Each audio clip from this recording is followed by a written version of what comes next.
We want to tell His Excellency, the President of the Republic of Kenya, that now that attacks are coming from all over, I want to inform him, Honorable Speaker, that he should not take the invitation to also join the bandwagon that attacks this House.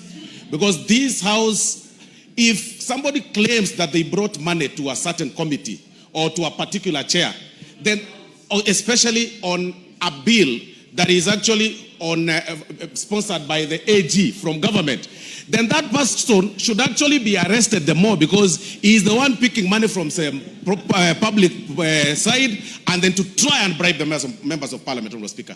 Because this House, Honorable Speaker, has been under attack from every corner, and it should actually not be happening.